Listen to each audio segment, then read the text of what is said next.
প্রিয় দর্শক, আপনাদের বাঘা ইব্রাহিম টক থেকে আবার শুভেচ্ছা এবং ভালোবাসা জানাচ্ছি। আমি ইব্রাহিম চৌধুরী খোকন। আমি যুক্তরাষ্ট্রের নিউ জার্সি থেকে আপনাদের শুভেচ্ছা ভালোবাসা জানাচ্ছি। যেদিন ইরান নিয়ে তৎপরতা চলছে, আমি আমার বাঘা ইব্রাহিম টকে প্রায় বিভিন্ন বিষয়ে কথাবার্তা বলা শুরু করেছি। আপনারা যেভাবে সমর্থন দিচ্ছেন আপনাদের অনেক ধন্যবাদ। আমি শুরুতেই বলে নেই, আমার এই বাঘা ইব্রাহিম টকটা কোন নির্দিষ্ট লক্ষ্য নিয়ে করা নয়, আপনাদের সাথে আলাপে গল্পে নানান বিষয়ে আলাপচারিতায় থাকার জন্য। এটা কোনো রাজনৈতিক জ্যোতিষী আলাপ নয়, এটা সাধারণ মানুষের সাধারণভাবে কথা বলার একটা সুযোগ। এই প্ল্যাটফর্মে আপনি যুক্ত থাকবেন, আপনি নিজেও কথা বলেন। আমি আমার বাঘা ইব্রাহিম টক এই ইউটিউব চ্যানেলটাকে আপনি সংযুক্ত করে রাখবেন, সাবস্ক্রাইব করে রাখবেন, লাইক শেয়ার দিয়ে আপনি যুক্ত থাকবেন, আপনিও কথা বলবেন। আমরা যুক্তরাষ্ট্রের আমাদের মহান প্রেসিডেন্ট ডোনাল্ড ট্রাম্প যতদিন আসেন ক্ষমতায়, প্রতিদিনই নানান উত্তেজনাকর কথা আমরা জানি। ইমিগ্রেশন নিয়ে আমাদের যে উত্তেজনা, আমাদের যে শঙ্কা, এসবের বাইরে অনেক বড় বড় ঘটনা ঘটছে। আমরা জানি যে ইতিমধ্যেই বাংলাদেশ কড়া ভিসা নীতিতে পড়েছে, এবং এই ভিসা নীতিটা হচ্ছে যে আমাদেরকে বন্ড দিতে হবে। এইসব বিষয়ে আমরা ইতিমধ্যে সবাই জেনেছি যে আমরা $5,000 থেকে $15,000 পর্যন্ত ভিসা বন্ড দিতে হবে। এসব আমাদের জানা কথা। আমাদের ফেসবুক, আমাদের সমস্ত বিষয়ে খুব ভালো করে বেটিং করে দেওয়া হবে, এসব আমরা জানি। আমরা যেটা জানি না সেটা হচ্ছে যে বাংলাদেশের উপর আরো বিপদ ঘনিয়ে আসছে। আমরা যদি খেয়াল রাখি যে কিছুদিন আগে বাংলাদেশ থেকে একজন বড় জালিয়াতকে ধরা হয়েছে, যিনি ডিজিটাল প্ল্যাটফর্মে প্রযুক্তির মাধ্যমে বাংলাদেশে বসেই যুক্তরাষ্ট্রের বিভিন্ন নথিপত্র জালিয়াতি করে আসছিলেন, এমনকি ড্রাইভার লাইসেন্স জালিয়াতি করে আসছিলেন। তো এটা সংবাদ মাধ্যমে সংবাদ প্রচারিত হয়, এবং বাংলাদেশের প্রচুর মানুষজন এই সমস্ত জালিয়াতির সাথে জড়িত, স্ক্যামের সাথে জড়িত। এমনকি 2-3 দিন আগে নিউ ইয়র্ক পোস্টে, আমাদের এখানে নিউ ইয়র্কে তার মা বাবা বা নিকটাত্মীয় দেশে থাকেন, তিনি এখানে $1 মিলিয়ন উপরে উঠিয়ে নিয়েছেন হোম কেয়ারের নামে। এই সমস্ত যে ঘটনা একটাই না, লজ্জাজনক ভাবে বলতে হবে যে অনেকেই এই ঘটনার সাথে জড়িত, এবং যারা শুনে ন্যায়সঙ্গত ভাবে এখানে যারা যোগ্য তারা সাহায্য সহযোগিতা পান মা বাবার জন্য, শাশুড়ির জন্য, বয়স্ক জনের জন্য। এটা খুবই ন্যায্য। এই দেশ আপনাকে সুযোগ দিচ্ছে, আপনি ন্যায্যভাবে কথা বলে সেটা নিবেন। কিন্তু আপনি পরিবারে, এটা পারিবারিক আয়, সবসময় আপনার পরিবারে আপনার আয় গোপন করে আপনার সাথে একই চুলায় যখন মা বাবা খাবেন, তখন এটা আপনার আয়, আপনার পরিবারের এই সমস্ত তথ্য আপনি গোপন করে আপনি ইন্স্যুরেন্স নেওয়া এবং এটার মাধ্যমে আয় করা, এবং এই সমস্ত আয়ের সাথে অনেকেই জড়িত। আমাদের অনেক ব্যবসায়ী জড়িত, তারা এইসব ব্যবস্থা করে দেন। অনেক চিকিৎসক, অনেক নার্সিং হোম, ফার্মেসি, এটা কোনো না কোনো ভাবে সবাই এগুলো প্রান্তিক ভাবে জড়িত। কিন্তু এর আগে পিছনে বড় বড় আরো অর্গানাইজেশন, এরা যে বাংলাদেশি তাও না, অন্যান্য দেশি লোকজন। কিন্তু আমেরিকা একটা জিনিস হয় যে প্রত্যেকটা তদন্তের পিছনে অনেক অর্থ ব্যয় হয়, অনেক লোক সংকট, এগুলো সময় লাগে ধরতে। যুক্তরাষ্ট্রে আমরা যখন আসলাম আমেরিকায় 30-40 বছর আগে, আমি একাধিক সংসদ সদস্য, সেখানে তিনি গাড়ি ড্রাইভ করতেছেন, বাংলাদেশের সংসদ সদস্য ছিলেন, বাংলাদেশের ডাক্তার ছিলেন, বাংলাদেশে উকিল ছিলেন। কিন্তু এই পরিশ্রমের মানুষগুলো এখানে প্রতিষ্ঠিত হয়েছেন পরিশ্রম করে, এবং এখানে কোন লজ্জার কারণ ছিল না। কিন্তু এখন আমরা সাম্প্রতিক সময়ে গত 10-20 বছরের হিসাবটা যদি দেখি, খুব রিসেন্টলি আমরা টেন্ডেন্সি বাংলাদেশ থেকে শূন্য হাতে আসলেন, এসে বললেন যে বাংলাদেশে আমার কেউ থাকতে দিচ্ছে না, আওয়ামী লীগ দিতেছে না, আমাকে জমাত গেলে মাইরা ফেলাবে, নানান ভাবে আপনি একটা গল্প দাঁড় করালেন, এবং এই গল্প যারা দাঁড় করান তাদের প্রত্যেকের গল্প কাছাকাছি একই। আমাকে ভুয়া মামলা, আমাদের যে সমস্ত নথিপত্র এখানে সাবমিট করা হয়, এই সমস্ত নথিপত্র অর্ধেক কি আর বেশি অংশই ভুয়া, এগুলা ধরা পড়ে যায়। এবং আজকাল এআই টেকনোলজির মাধ্যমে এই সমস্ত নথিপত্র তল্লাশি করতে গিয়ে অনেক কিছু বেরিয়ে আসতেছে যেটা কোনো প্রত্যাশিত নয়। এবং বাংলাদেশ যে নথিপত্র জালিয়াতির কাগজে মিথ্যা তথ্য দিয়ে পলিটিক্যাল অ্যাসাইলাম বা অন্যান্য সুবিধা নেওয়ায় একটা অগ্রগতিময় অবস্থা, বা বেশি মানুষ এটা জড়িত, এটা ইতিমধ্যে বেরিয়ে গেছে, এবং এটা যুক্তরাষ্ট্রের গোয়েন্দা বিভাগের কাছে এই ধরনের একটা তথ্য থাকায় আমাদের বেশ দুর্নাম হয়েছে। এখন বাংলাদেশিটা পরিচয়কে, একজনের সাফল্য, একজন পরিশ্রমী ক্যাব ড্রাইভার, একজন সৎ ক্যাব ড্রাইভার, তার দ্বারাই কি এই জনগোষ্ঠী পরিচয় হয়, না একজন চোর, একজন বাটপার যখন ধরা পড়ে বড় বড় পত্রিকায় নিউজ হয়, তার মাধ্যমে বাংলাদেশের আইডেন্টিফাই হয়? আমার মনে হয় খারাপ জিনিসটা প্রচার বেশি পায়, খারাপ জিনিসের মধ্যে দুর্নামটা আসে, এই দুর্নামটা ছড়িয়ে পড়ে। বাংলাদেশের আরেকটা বড় দুর্নাম হচ্ছে যে প্রচুর স্ক্যাম। আগে স্ক্যাম আর্টিস্টরা ফোন করতো, মানে বিভিন্ন জায়গা থেকে ফোন করে বা ইন্টারনেটে আপনার তথ্য নেওয়ার চেষ্টা করা, যে আপনাকে আইআরএস থেকে ফোন করেছি, আপনাকে ক্রেডিট কার্ড কোম্পানি থেকে ফোন করেছি, আপনাকে এই সুবিধা আদায় করে দেব। কিন্তু এটার পিছনে হচ্ছে যে আপনার সাথে আলাপ জুড়ে আপনার ব্যক্তিগত তথ্যটা নিয়ে যাওয়া, এদেরকে স্ক্যাম বলা হয়, এবং সারা পৃথিবী বেরিয়ে এই স্ক্যামাররা জড়িত। এবং আশ্চর্যের বিষয় হচ্ছে এই স্ক্যামাররা একসময় আফ্রিকার বিভিন্ন দেশ, নাইজেরিয়া, এসবের লোকদের, নাগরিকদের নাম আসতো। কিন্তু এটা মার্কিন গোয়েন্দা তথ্য অনুযায়ী বাংলাদেশের গ্রামে গঞ্জে এই সমস্ত বসে এখন স্ক্যামাররা তৎপর। আর শুধু বাংলাদেশে নয়, জাতীয়ভাবে, আন্তর্জাতিকভাবে বাংলাদেশের ঢাকার বাইরে বসে খুলনা, বরিশাল, সিলেট, ওই যে কোনো জায়গায় গ্রামে তথ্য প্রযুক্তির বিকাশ আমাদের ঘটেছে। আমাদের দেশে তথ্য প্রযুক্তির বিকাশ ঘটেছিল দেশের উন্নয়নের জন্য, মানুষের উন্নয়নের জন্য, উদ্দেশ্য সৎ। কিন্তু এই সৎ উদ্দেশ্যকে আমরা খারাপ জায়গায় ব্যবহার করা, এটা আমাদের তো কোনো জুড়ি নাই। এবং সেখানে এখন নাকি এই স্ক্যামার যারা, কোন আর্টিস্ট যারা অনলাইন জালিয়াতি করে, তাদের বাংলাদেশের নাম নাকি এখানে শীর্ষে। এবং বাংলাদেশ থেকে একটা আদম পাচার চক্র,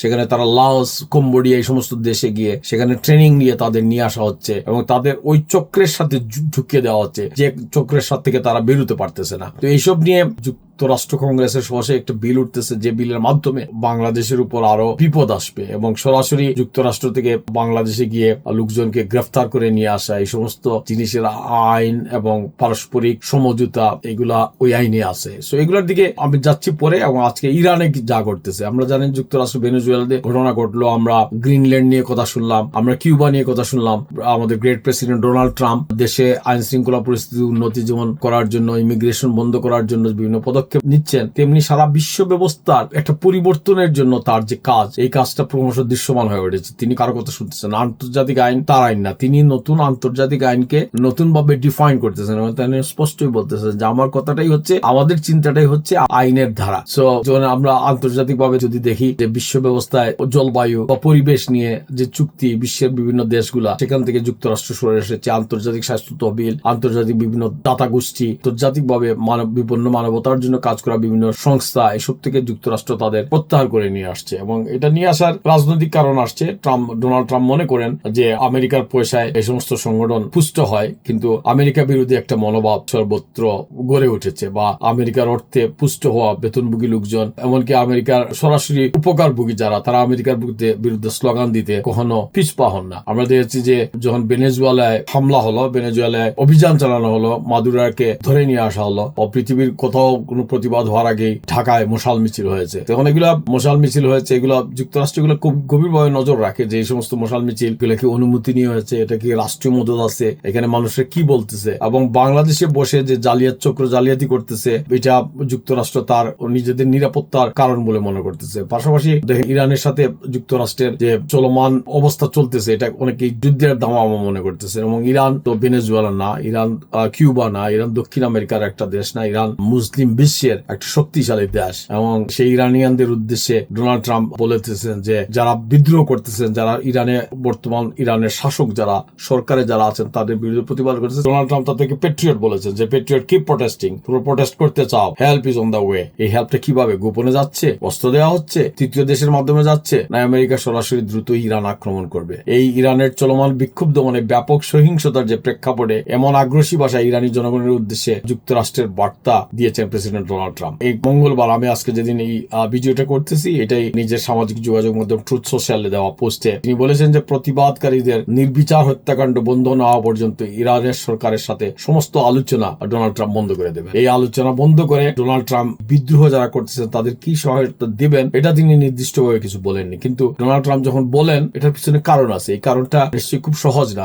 ইরানের বর্তমান শাসক, তাদেরকে উচিত শিক্ষা দেওয়ার জন্য বিদ্রোহীদের উনি তো আর খাবার পানি পাঠাবেন না, শরবত পাঠাবেন না, যে তোমরা মিটিং মিছিল করে একটু টায়ার্ড হয়েছো, তোমরা কিছু খাও, একটু জিরাও, ডাবের পানি খাও, এটা না। উনি পাঠাবেন সহায়তা, যে সহায়তায় প্রটেস্টটা বা প্রতিবাদটা আরো সবল হয়, অথবা সরাসরি এই প্রতিবাদ দমনে যে সরকার সক্রিয়, তাদের উপর তিনি হামলা চালাবেন নিজে অথবা প্রতিবেশী কোন দেশকে নিয়ে। এমন মানবাধিকার পর্যবেক্ষকদের তথ্য অনুযায়ী এই বিক্ষোভে ইতিমধ্যে কয়েক হাজার মানুষ ইরানে নিহত হয়েছেন। এবং এই বিক্ষোভকে ইরান সহজেই যে নিয়ন্ত্রণ করতে পারবে, এটা আমরা আমেরিকা বসে মনে করি না। যুক্তরাষ্ট্রভিত্তিক human rights activist news agency জানিয়েছে এই সংখ্যা সাম্প্রতিক দশকের যে কোনো ইরানি আন্দোলনের তুলনায় ভয়াবহ। এবং 1979 সালে ইসলামী বিপ্লবের সময় যে একটা অস্থিরতা ইরানে, আমরা তখন যুবক, আমরাও দেশে তখন নানান বিপ্লব সংগ্রামের স্লোগান দিই। সেই সময় আমার মনে আছে যে রেজা শাহ পাহলভিকে সরিয়ে খুমেনি ক্ষমতায় আসেন। সেই সময় যে একটা অস্থিরতা ছিল, তখন ডিজিটাল যুগ ছিল না, আমাদের কাছে তথ্য প্রবাহ, আমরা বিবিসি, ভয়েস অফ আমেরিকা এসব রেডিও শুনে জানতাম। এখন সামাজিক যোগাযোগের মাধ্যমে, যদিও সব নিয়ন্ত্রিত ইরান থেকে প্রতি মুহূর্তে আসছে না, কিন্তু যে পরিস্থিতিতে যে সমস্ত খবর পাওয়া গেছে, এগুলো অনেকটাই ভয়াবহ। সো দুর্বল অর্থনীতি, মুদ্রা পতন, লাগামহীন দ্রব্যমূল্যের বিরুদ্ধে জনগণের যে ক্ষোভ ইরানে গড়ে উঠেছে, এটা ধর্মতান্ত্রিক শাসন ব্যবস্থার বিরুদ্ধেও মানুষ এখন সোচ্চার হয়ে উঠেছে। এই বিক্ষোভকারীদের মূল নিশানা হচ্ছে 86 বছর বয়সে সর্বোচ্চ যে নেতা আয়াতুল্লাহ আলী খামেনি তাকে অপসারণ করা। সেই তেহরানের রাজপথে যে গ্রাফিটি স্লোগান, তার খামেনির মৃত্যুদণ্ড দাবি উঠেছে, সেটা ইরানে চিন্তাই করা যায় না। এগুলা লেখা ইরানে মৃত্যুদণ্ডযোগ্য অপরাধ। এই সময় রাষ্ট্রীয় গণমাধ্যমে এইসব নিয়ে নীরব, সামাজিক যোগাযোগ মাধ্যমে ছড়িয়ে পড়া ভিডিওতে গুলির শব্দ, লাশ, আতঙ্কিত মানুষের ছুটোছুটি দেখা যাচ্ছে। ট্রাম্প একাধিকবার এর আগেও বলেছেন যে ইরান সরকার যদি বিক্ষোভকারীদের বিরুদ্ধে প্রাণঘাতী শক্তি ব্যবহার করে তাহলে যুক্তরাষ্ট্র ভেরি স্ট্রং অপশন বিবেচনা করবে। তিনি গত রোববার সপ্তাহান্তে সাংবাদিকদের বলেছেন তার মধ্যে Iran starting to cross that line, যা তুমি সীমানা লঙ্ঘন করে ফেলতেছো। এটা ডোনাল্ড ট্রাম্প যখন ইরানের উদ্দেশ্যে বলেন, it means a lot. White হাউসের press secretary Caroline Leavitt Iran প্রকাশ্যে যা বলছে আর গোপনে যুক্তরাষ্ট্রকে যা বার্তা পাঠাচ্ছে তা একেবারে ভিন্ন। হোয়াইট হাউসের প্রেস সেক্রেটারি থেকে আমরা একদিন আগে জানতে পেরেছিলাম যে ইরান ভিতরে ভিতরে একটা গোপন বার্তা চিরিয়ে যুক্তরাষ্ট্রের সাথে আলাপ করছে, কিন্তু মঙ্গলবারের প্রেসিডেন্ট ডোনাল্ড ট্রাম্পের সোশ্যাল মিডিয়া দেওয়া পোস্টে এই বিষয়ে আর সেখানে থাকলো না। তিনি ইতিমধ্যে ট্রাম্প ঘোষণা করেছেন যে ইরানের সঙ্গে যারা বাণিজ্য করবে তাদের তাৎক্ষণিকভাবে 25% ট্যাক্স আরোপ করা হবে। যদিও এটা দিয়ে বিস্তারিত জানা যায় নাই। আমরা চায়না বলেন, যুক্তরাষ্ট্র, সংযুক্ত আরব আমিরাত, চীন, সংযুক্ত আরব আমিরাত, তুরস্ক, ব্রাজিল, রাশিয়া, এগুলা ইরানের গুরুত্বপূর্ণ বাণিজ্যিক অংশীদার। সো এই 25% ট্যাক্স যদি আরোপ হয়, এই সমস্ত দেশের উপর আরোপ হবে। চীন, ইউএই, তুরস্ক, ব্রাজিল, রাশিয়া, এই সমস্ত দেশের উপর আরেক দফা ইরানকে নিয়ে ট্যাক্স আরোপ করার মানে বিষয়টা আর যে যুক্তরাষ্ট্র এবং ইরানের মধ্যে না।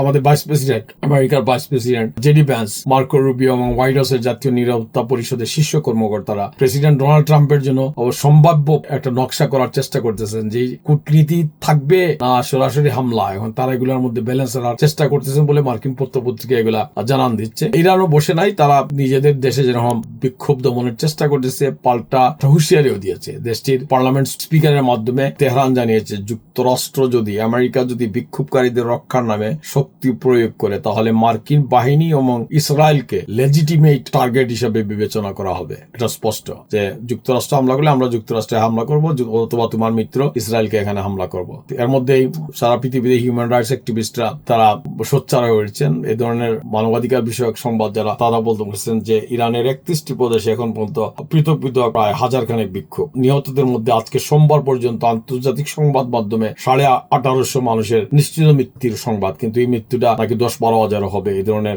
সামাজিক যোগাযোগ মাধ্যমে আসে। আমি বাঘা ইব্রাহিম টক থেকে আজকের এই আলোচনা শেষে বলতে চাই যে আমেরিকায় বসে বিশ্লেষক মনে করছেন যে এই আন্দোলন কেবল অর্থনৈতিক ক্ষোভের বহিঃপ্রকাশ ইরানে, এটা না।